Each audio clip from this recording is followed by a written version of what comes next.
Welcome back to part 2 of our Docs series of videos on how to change the page setup or the page layout. So today we're going to look at some things that take a little more thought maybe. We're going to look at columns and then different kinds of breaks, section breaks, page breaks, column breaks, all sorts of breaks that can really help you create the document that you want. Hi, I'm Terry, one of the Consumer Technology Specialists for Mid-Continent Public Library, and let's get started. As we look at our example document today, we can see that it's the same example document that we used in the first video. So it has a title, and then going down it has 3 short paragraphs. Today we're going to look at how we can arrange the information on this page so that, for example, if it were a little bit longer and we had text that went over to a second page, we would be able to maybe pull that sentence or two on the second page up into the first page and save some paper and still have a really good page layout. Now the way that we can do that is to add columns to this document. So I'm going to go up to the menu bar to the 5th choice here, which is Format. And once I select Format, as I come down, the 5th choice is Columns.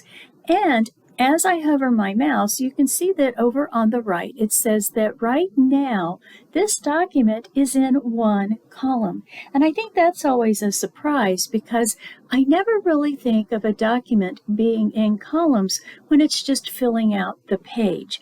But in fact, when you create a document, it's considered being in one column.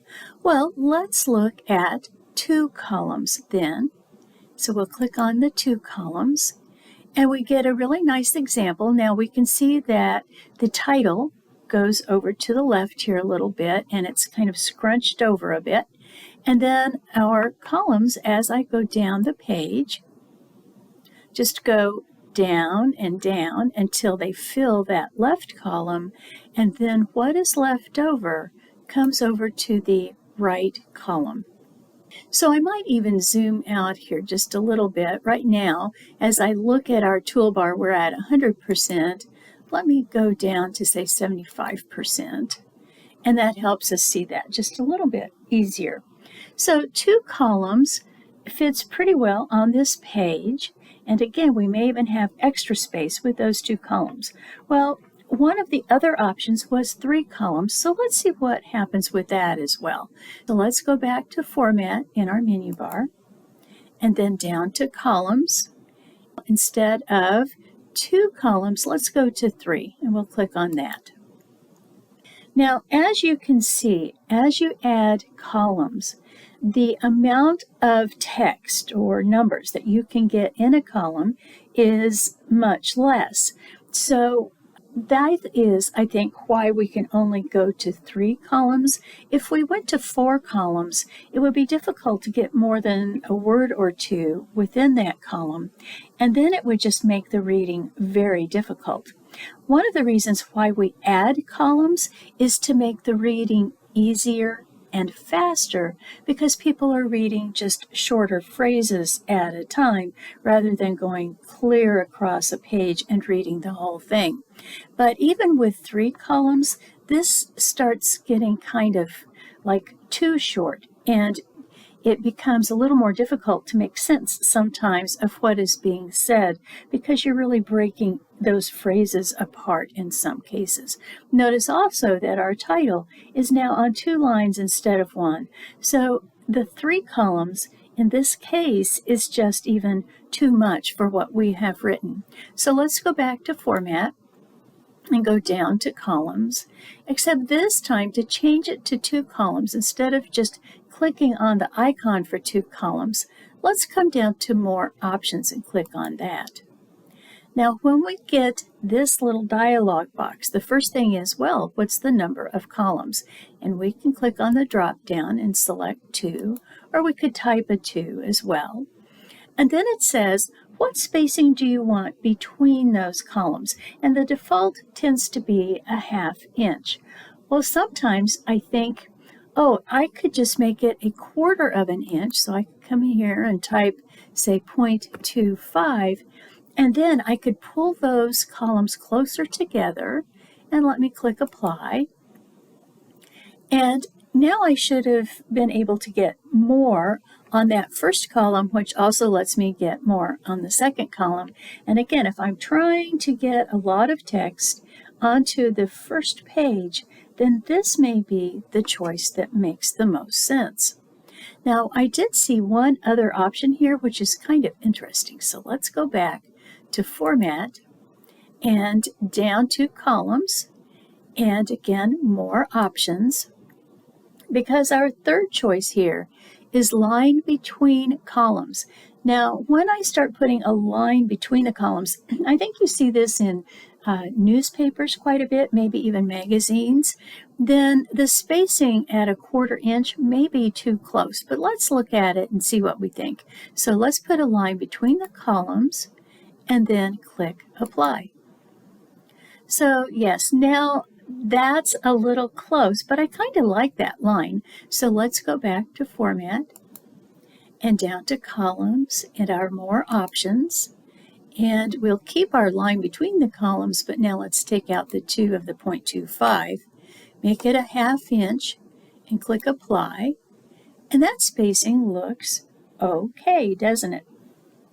One thing that I notice as I look at these columns, and let me even pull it down to say only 50%, is that the right side of those columns is just really jagged, isn't it? It's really crooked. And for some people, that is really kind of discouraging. It kind of messes with their visual ability to read easily. And so you'll notice that magazines and newspapers will justify their text and try to keep the left and right edges of their text even. Let's in fact do that. Now to do that, we're going to go up to our toolbar, and to the right of middle we have, of course, left, center, and then here's right align, and then to the right of that is justify. So we'll click justify. And now we have those straight margins that really help us just visually with this page layout. Now the way this is done is that some extra space is added between words from time to time, and so it's not going to be just one space between every word. With older versions of Justify, occasionally words would get spread out really, well, kind of wrong. And so this has improved to the point where it knows that if you have a single word at the end of a paragraph, for example, that it doesn't try to spread that one word clear over the whole column. And so we have very nice looking columns now, having justified the text. As I look at our example document the way it is now, I realize that the left column has a lot more text than the right column, and I might decide that I want to even that up a little bit. So one of the things that I could do, and I think what a lot of people do, is that they will click just to the beginning of that paragraph they want to move over, for example, and then they will press Enter. And as I press Enter, you can see that the right column is moving down and filling up a little bit more. That works pretty well, but what if I want to keep that third paragraph at the top of the second column? Well, this becomes a little problematic, because if I decide that I need to add a paragraph between the second paragraph on the left and then our third paragraph that's moved to the right, if I start typing, and I'm just going to put in some random text here, notice that the text on the right starts moving down, and of course it's going to do that to adapt to the text that I'm adding on the left. But if I want to keep that third paragraph at the top, what can I do? And still even maybe add text in the left column. Well, first of all, let me try to delete all of these enters that I've placed in, and I'm just going to delete a couple of things. What I can do is called a break, and what we are going to do is go to Insert in the menu bar, the fourth choice here, and then break is almost at the bottom. It's about the third or fourth choice from the bottom, and the very first choice here is, well, page break. We'll look at that in a minute, but for right now we want to add in a column break. So let's click column break, and look at that. It has moved to the top. That third paragraph has moved to the top of the second column. Let me just press enter because I think that's easier than typing. Even though I'm pressing enter, look, it is not moving from the top of that second column. Now here's what's interesting. When I add in enough text, or in this case just pressing enter, but blank lines, instead of moving down that second column, it has moved down to the top of the column on the left of the second page, because when I put in that column break, it tells me that that is going to go to the top of the next column, whatever that is. Now that is pretty fascinating, and it can really help you with your page layout. So first of all, let me backspace out of all of those enters that I put in so that we can then go ahead and look at some other kinds of breaks that we might want to add to this document. I'm really liking the way this document looks, but one thing that kind of bothers me is the title is just at the top of the first column. And usually when we write any kind of a document, the title goes across the entire page, and it might even center over 2 columns. Well, how could I do that? Well, the answer is to add in a section break. Now, sections in a document act independently of each other. So, for example, I could have one section that's portrait and another section landscape. I could have one section in columns and another section not in columns. I could have one section in totally different fonts and another one, well, in some other kind of font. So I have a lot of variety that I can use when I use sections. And what we can do here is look at this title and say, I want it to be one column. So that makes that one column also a separate section from the text of the document where I have 2 columns. So to do that, I'm just going to go to the end of the title because that's where I want the end of the section to be. And then I can go to Insert, and then I can come down to Break again. And this time we're going to go to the third choice. Well, let's look at this. We have 2 different kinds of section breaks. One is next page. Well, that would put the title on one page and then the rest of the text on a second page. No, don't want that. We want section break continuous, where I put the title in, it's one column, and then in the next section I will have the 2 columns, but all of it is on the same page. So let's go with section break continuous. And so now let me show you that I can center that text of the title across. Oh, and I need to then go back to format columns, and I need to be sure to say that that is one column. There we go. And then we'll even make that larger. Tell you what, let's go to where it says normal text on our toolbar. Let's go to, well, title might be kind of big. No, let's go ahead, make it a title case. So now I can see that definitely the title has a different font. It's centered across the entire page because it's one column. And then I have my text which is in 2 columns. Now, when I did that, I also sort of inadvertently moved my text down, so I may even do a delete. And it looks like, let me see if I can do a backspace as well. And that takes care of the extra spacing. Now, you'll also notice, and let me bring this back up a little bit from 50% at least to 75, where you can see that that break, that section break, has a blue dotted line that shows you that I have one section that's the title and another section that has the 2 columns. If you add a section break and you realize that it is not showing as that blue dotted line, it may be that you need to change one setting. Now, that setting is in the menu bar. It's the third choice here, View.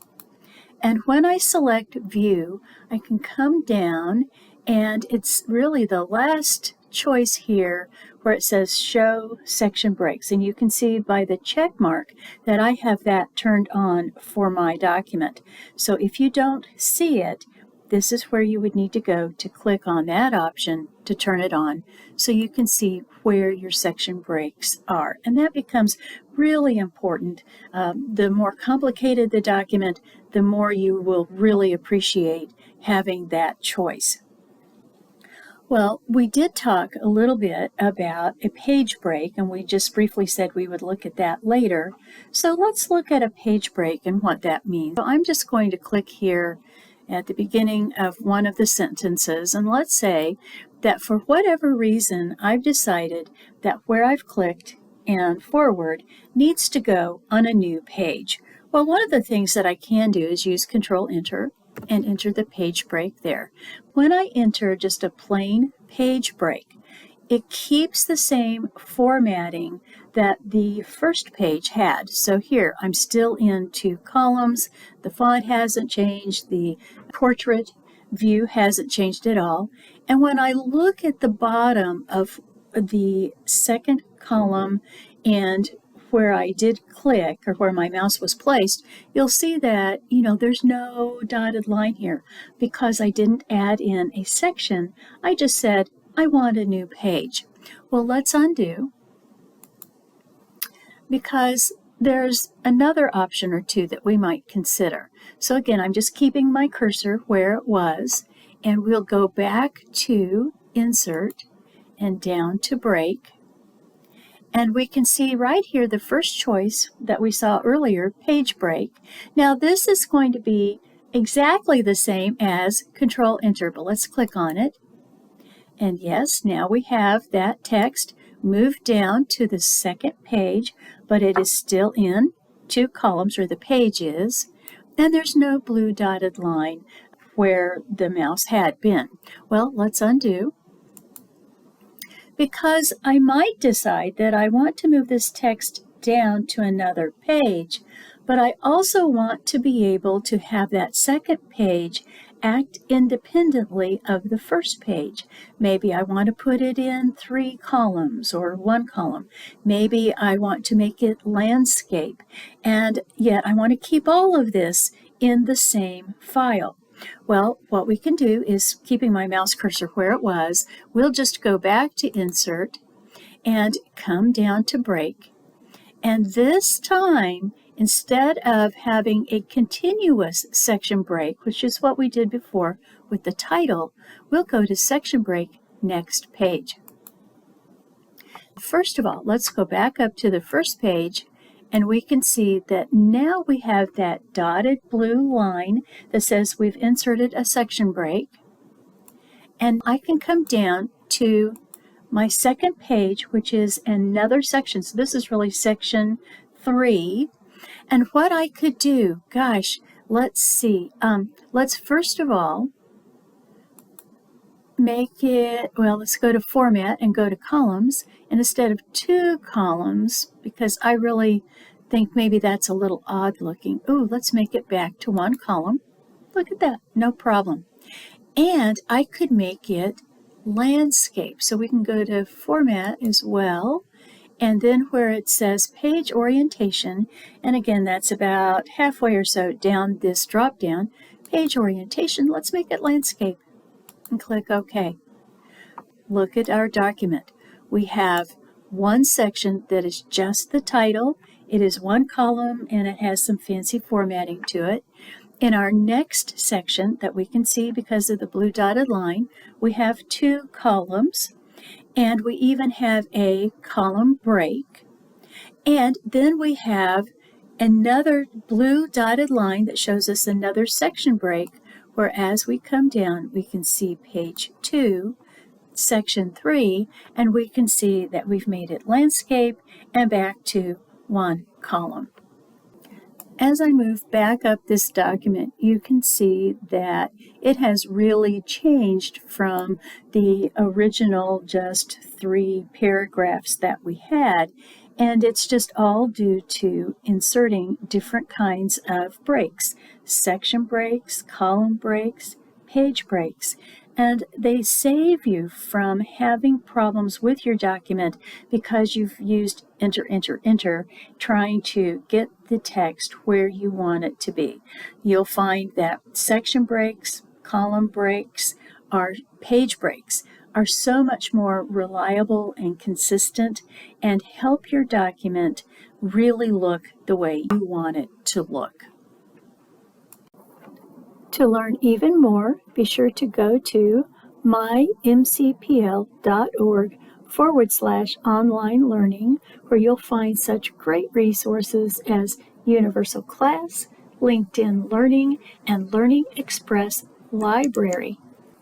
You can also find us on Facebook at MCPL 360 or on YouTube in our MCPL MO channel, where you can find our main playlist at MCPL Consumer Technology Resources. We premiere 2 new videos each week on Wednesday and Friday at 1 o'clock.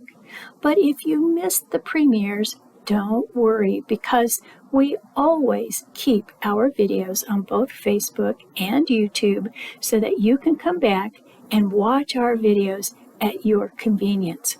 Hope to see you there.